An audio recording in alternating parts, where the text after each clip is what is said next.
எதிர்க்கட்சி தலைவருக்கு வணக்கம். வணக்கம் சார். எழுச்சி பயணம் எப்படி போயிட்டு இருக்கு? சிறப்பா போயிட்டு இருக்குது. உதவி அளக்காதடா. இப்ப இருந்து இந்த எழுச்சி பயணத்தை மேற்கொண்டாதான் தமிழ்நாடு முழுவதும் உள்ள 214 தொகுதியை கவர் பண்ண முடியும். நீங்க சும்மா செஞ்சிட்டாலும் நாங்க அப்படியே அசந்து அழுத்துத்தான் போயிருவோம். என்ன உணர்வு கிடைக்குது மக்கள் எல்லாம் பார்க்கும்போது உங்களுக்கு இந்த முறை? இந்த பயணம் தொடங்கியிலிருந்து நேற்று வரை மிகச் சிறப்பா எழுச்சியா மக்களுடைய வரவேற்பு இருக்கின்றது. டேய் ரொம்ப ரீல் விடாதீங்கடா. திராவிட முன்னேற்ற கழக ஆட்சியை அகற்ற வேண்டும் என்று மக்கள் எண்ணுகின்ற சூழ்நிலை வந்துவிட்டது. டேய் களிமண் மண்டையா, அங்க பார். அவங்க வர வேண்டாம், யாருமே வர வேணாங்கிற ஏடிஎம்கேவே. எனக்கு ஒன்னும் பிடிக்கல.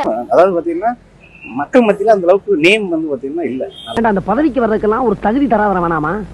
தகுதியாவது தராதரமாவது என்ன பண்றா? எதிர்கட்சியா இருக்கிற அவங்க இல்லம்மா, நோ கமெண்ட்ஸ், சிம்பிளி வேஸ்ட். அம்மா பண்ண மாதிரி இவங்க எல்லாம் வேஸ்ட்மா, எதுவுமே கிடையாதுமா. அப்படின்னா நீங்க ஒரு செல்லா காசுன்னு சொல்லுங்க. ரொம்ப கிடைக்காது.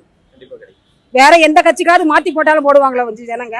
திருப்பி அதே முட்டாள்தனத்தை திருப்பி செஞ்சாங்கன்னா அவங்களுக்கு தான் கஷ்டம். கரெக்ட்.